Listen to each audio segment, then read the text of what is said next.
Senator McCain? Well, again, I don't mean to go back and forth, but that's fine. Senator Obama suspended those requests for pork barrel projects after he was running for president of the United States. He didn't happen to see that light during the first 3 years as a member of the United States Senate. $932 million in requests. Maybe to Senator Obama is not a lot of money. But the point is that, you see, I hear this all the time. It's only $18 billion. Do you know that it's tripled in the last 5 years? Do you know that it's gone completely out of control to the point where it corrupts people? It corrupts people. That's why we have, as I said, people under federal indictment and charges. It's a system that's got to be cleaned up. I have fought against it my career. I have fought against it. I was called the sheriff by the one of the senior members of the Appropriations Committee. I didn't win Miss Congeniality in the United States Senate. Now, Senator Obama didn't mention that along with his tax cuts, he is also proposing some $800 billion in new spendings on new programs. Now, that's a fundamental difference between myself and Senator Obama. I want to cut spending. I want to keep taxes low. The worst thing we could do in this economic climate is to raise people's taxes. I don't know where John's getting his figures. Let's just be clear. What I do is I close corporate loopholes, stop providing tax cuts to corporations that are shipping jobs overseas so that we're giving tax breaks to companies that are investing here in the United States. I make sure that we have a health care system that allows for everyone to have basic coverage. I think those are pretty important priorities, and I pay for every dime of it.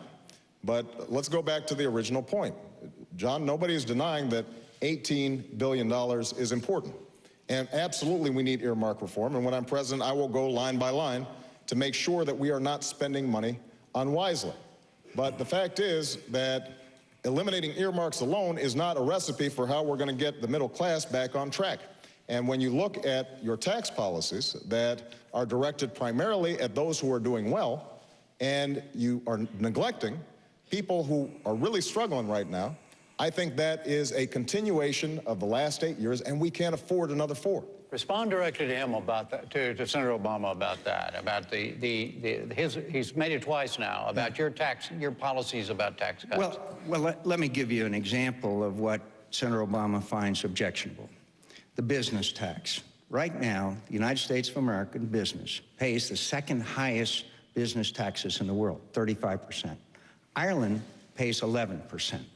Now, if you're a business person and you can locate any place out in the world, then obviously, if you go to the country where it's 11% tax versus 35, you're going to be able to create jobs, increase your business, make more investment, etc. I want to cut that business tax. I want to cut it so that businesses will remain in the United States of America and create jobs. But again, I want to return. It's a lot more than $18 billion in pork barrel spending. I can tell you it's rife. It's throughout. The United States Senate will take up a continuing resolution tomorrow or the next day, sometime next week, with 2,000. Look at them, my friends. Look at them. You'll be appalled. And Senator Obama is a recent convert after requesting $932 million worth of pork barrel spending projects. So the point is, I want people to have tax cuts. I want every family to have a $5,000 refundable tax credit so they can go out and purchase their own health care. Yep. I want to double the dividend from $3,500 to $7,000 for every dependent child in America. I know that the worst thing we could possibly do is to raise taxes on anybody, and a lot of people might be interested in Senator Obama's definition of rich. Senator Obama, you have a question for Senator McCain on that? Let me just make a couple of points. My definition, here's what I can tell the American people. 95% of you will get a tax cut. And if you make less than $250,000, less than $250,000 a year, then you will not see one dime's worth of tax increase. Now, John mentioned the fact that business taxes on paper are high in this country, and he's absolutely right. Here's the problem. There are so many loopholes that have been written into the tax code, oftentimes with support of Senator McCain, that we actually see our businesses pay effectively one of the lowest tax rates in the world.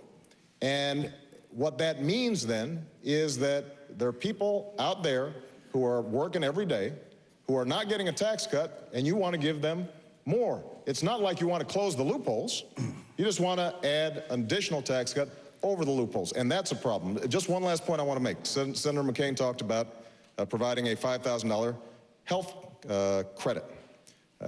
Now, what he doesn't tell you is that he intends to, for the first time in history, tax health benefits. So you may end up getting a $5,000 tax credit. Here's the only problem. Your employer now has to pay taxes on the health care that you're getting from your employer. And if you end up losing your health care from your employer, you've got to go out on the open market and try to buy it. It is not a good deal for the American people, but it's an example of this notion that the market can always solve everything, and that the less regulation we have, the better off we're going to be. Well, you know, let me just... we got to go to another leading question. I know we have to, but this is a classic example of walking the walk and talking the talk. We had an energy bill before the United States Senate. It was festooned with Christmas tree ornaments. It had all kinds of breaks for the oil companies. I mean, billions of dollars worth. I voted against it.